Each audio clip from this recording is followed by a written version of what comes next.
आज के इस वीडियो का हमारा टॉपिक है बोली। यानी आज के इस वीडियो के माध्यम से आप सभी लोग बोली के बारे में अध्ययन करेंगे।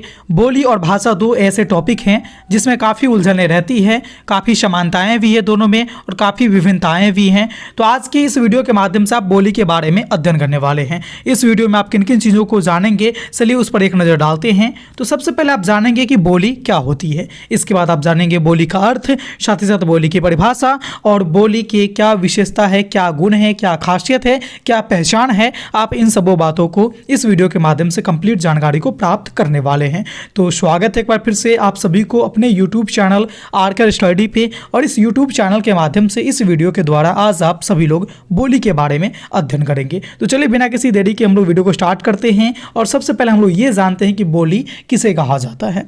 देखिए बोली यानी कि ये भी हमारे एक संप्रेषण का ही माध्यम है। जो हम बोल रहे हैं यह भी बोली ही है, यह भी भाषा ही है। लेकिन भाषा और बोली में फिर आखिर यहाँ पर फर्क क्या आ जाती है, बोली हम किसको कहेंगे? तो बोली जो होती है वह किसी स्थानीय अथवा क्षेत्र विशेष के लोगों की बोलचाल की भाषा होती है, जो सभी जगह पे वो मान्य नहीं है। वो हमारा मानक भाषा नहीं होती है, बल्कि ये तो हमारा भाषा है लेकिन एक खास जगह पे बोली जाएगी, एक खास लोगों के द्वारा बोली जाएगी, एक क्षेत्रीय विशेष लोगों के द्वारा ही बोली जाएगी। और ये भी मौखिक रूप की ही भाषा होती है, तो इसको बोली कहा जाता है। ठीक है, जैसे कि आप कहेंगे कि बोली से हमारा अभिप्राय कह सकते हैं इस प्रकार से कि उस स्थानीय बोली से है जो बिल्कुल भी साहित्यिक नहीं होती है, इसका कोई मतलब नहीं है साहित्य से, ये अपना ही इसका निर्माण लोग कर लेते हैं। और लोग इसका निर्माण कैसे करते हैं पता है? किसी सामान्य भाषा को बोलते समय लोगों द्वारा क्या करते हैं कि उसमें भिन्नताएं पैदा की जाती हैं और इसी वैयक्तिक विशेषता को बोली कहा जाता है। जैसे हम लोग सामान्य भाषा हिंदी बोल रहे होते हैं, अपनी सुविधा के अनुसार इसमें अपने मन से कुछ भी लगा देते हैं। ठीक है, तो सुनने में भी अच्छा लगता है उस लोगों को और बोलने में भी आसानी मिलती है, तो एक नया भाषा बन जाता है, नए शब्द का निर्माण हो जाता है और ये शब्द यही भाषा बोली कहलाती है। इसको हम लोग भाषा नहीं कहेंगे जो एक खास क्षेत्र पर बोली जाएगी, एक खास लोगों के द्वारा बोली जाएगी, ये हमारा बोली कहलाएंगे। जो मानक वही हमारा भाषा कहलाएगी। ठीक है, तो बोली को बोली क्या है इसको और उदाहरण से हम लोग समझने का प्रयास करते हैं। जैसे उदाहरण के तौर पे आप देखेंगे कि बोली अनेकों प्रकार के होते हैं, जैसे वज्र बोली है, खड़ी बोली है, हरियाणवी है, अवधी, बुंदेली, बघेली, भोजपुरी, मगधी, ये सारे के सारे बोलियां हैं। हमारे देश में विभिन्न विभिन्न जगहों पे, विभिन्न विभिन्न क्षेत्रों पे उनका अपना एक क्षेत्रीय लैंग्वेज होती है, भाषा होती है, बोली होती है। इसी को बोली कहा जाता है क्योंकि वो खास क्षेत्र पर ही उसका इस्तेमाल किया जाता है। जैसे हरियाणवी, हरियाणा में इसका इस्तेमाल की जाती है। सभी देश के सभी जगहों के लोग नहीं समझ पाएंगे इसको, लेकिन हरियाणा वाले लोग इसको समझ जाएंगे क्योंकि ये एक क्षेत्र विशेष ये बोली है। भोजपुरी ये हमारे बिहार और यूपी के भी कुछ हिस्सों में इसका इस्तेमाल की जाती है, तो ये केवल बिहारी और यूपी ही समझ पाएंगे अच्छे ढंग से। तो ये क्या है, एक क्षेत्र विशेष को यहाँ पर इस्तेमाल की जाती है, क्षेत्र विशेष में इस भाषा का इस्तेमाल की जाती है। तो ये भाषा ना होकर के हमारा बोली कहलाएंगे। ठीक है, जैसे उदाहरण के रूप में कुछ देख लीजिए कि जैसे एक यहाँ पर हिंदी का एक वाक्य है कि आप कहाँ जा रहे हैं। जैसे कोई व्यक्ति किसी से पूछते हैं कि आप कहाँ जा रहे हैं, तो ये हमारा भाषा है, मानक भाषा है हिंदी। लेकिन इसी को बोली के तौर पर हमारे मिथिलांचल में, मिथिला नगरी में कैसे बोला जाता है कि अहाँ कतौ जाय छी। ठीक है, अहाँ कतौ जाय छी, यहाँ पर आय लिखा हुआ है लेकिन ये जाय है। ठीक है, तो इसी भाषा को कैसे बोला गया? देखिए यहाँ पर आप कहाँ जा रहे हैं, इसका मतलब क्या हुआ कि आप कहाँ जा रहे हैं, सिंपल बात है। तो इसी को ये मिथिलांचल के लोग कैसे बोलते हैं कि अहाँ कतौ जाय छी, मतलब क्या है कि उनका एक अलग वहाँ पर लैंग्वेज बन गया, एक अलग क्षेत्रीय विशेष भाषा बन गई। उसी क्षेत्रीय विशेष भाषा को ये बोली कहला गई। ये हमारा क्या रहेगा, ऊपर वाला लाइन ये हमारा भाषा है, लेकिन नीचे वाला जो लाइन है देखिए दोनों का मतलब एक ही है, लेकिन ये हमारा बोली हो जाएगा। क्यों? क्योंकि ये हमारा मानक भाषा नहीं है, ये हमें किसी भी किताब में लिखी हुई ज़्यादातर नहीं मिलेगी, लेकिन ये हमारा भाषा है, ये मानक भाषा है। तो भाषा और बोली में इसी प्रकार के अंतर होती है। जैसे दूसरा देख लीजिए कि आप क्या करते हैं, आप क्या करते हैं, तो इसको भोजपुरी में कैसे बोला जाता है कि रउआ का करता हो। ठीक है, रउआ का करता हो, मतलब क्या है कि यहाँ पर वो अपने हिसाब से इसको बोल रहे हैं।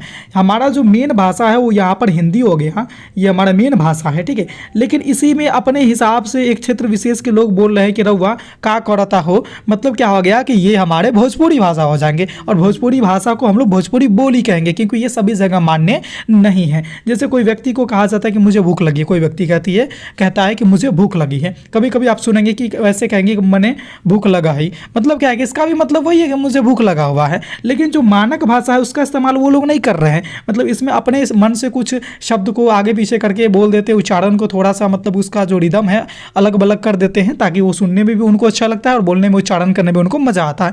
इसी चीज़ को बोली कहा जाता है, जो एक क्षेत्र विशेषीय होती है, सभी जगह पर यह मान्य नहीं होता है। उम्मीद करते हैं कि आपको यहाँ पर भाषा और बोली में जो क्या छोटा सा अंतर था उसको हम लोग यहाँ पर समझ गए हैं, आपको भी अच्छे से समझ में आ गई होगी। ठीक है, ये सारा एग्जाम्पल है, ये छोटा सा एग्जाम्पल है, इस तरह के बहुत सारे एग्जाम्पल हैं, आप खुद भी जानते होंगे। जैसे आपकी कोई भी मातृभाषा होगी ना, जहाँ आप जिस जगह पे रह रहे हैं, हिंदी को छोड़ करके अगर आपकी कोई अलग मातृभाषा है तो देखिएगा वो आप केवल आप जानते हैं, वो बिहार के सभी लोग नहीं जानेंगे, उत्तर प्रदेश के सभी लोग नहीं जानेंगे, महाराष्ट्र के सभी लोग नहीं जानेंगे, कहे तो भारत के सभी राज्यों के सभी लोग वो भाषा को नहीं जानते हैं। तो मेरे कहने का मतलब है कि वो भाषा आपके लिए बोली हो जाएगी, क्योंकि आप किसी खास क्षेत्र में उस भाषा का इस्तेमाल करते हैं और वहाँ पर उसको बोल पा रहे होते हैं।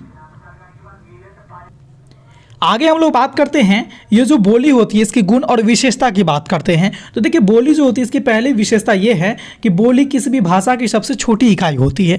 किसी भी भाषा का सबसे छोटा इकाई, छोटा सा यूनिट कोई है ना, तो वो उसका बोली कहलाता है। ठीक है, बोली का प्रयोग संप्रेषण अथवा वार्तालाप में किया जाता है। संप्रेषण का मतलब होता है कि हम अपनी बातों को अगले तक पहुँचाएं और अगले की बातों को हम अपने तक सुन पाए, समझ पाए उसको। जैसे कि आप किसी भी भाषा का इस्तेमाल करते हैं, किसी भी बोली का इस्तेमाल करते हैं, क्यों करते हैं? जब आपको अपनी मन की बात किसी को कहने को होती है। तो ठीक है, यानी कि बोली का प्रयोग आप संप्रेषण अथवा वार्तालाप में कर सकते हैं, किया ही जाता है ये। ठीक है, बोली केवल मौखिक रूप से ही होती है। देखिए भाषा आपका लिखित हो सकता है, लेकिन बोली आपका केवल मौखिक ही होंगे।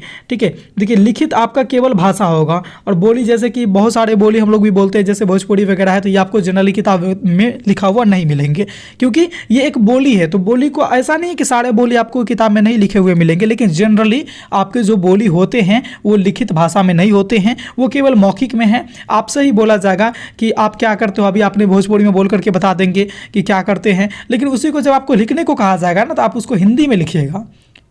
वहाँ पर नहीं लिखिएगा कि क्या करता हो, वहाँ पर लिखिएगा क्या करते हैं, मतलब हिंदी में लिखिएगा। मतलब क्या है कि जो हमारा बोली होता है ये मौखिक रूप से होता है, लिखित में हम लोग भाषा का इस्तेमाल करते हैं।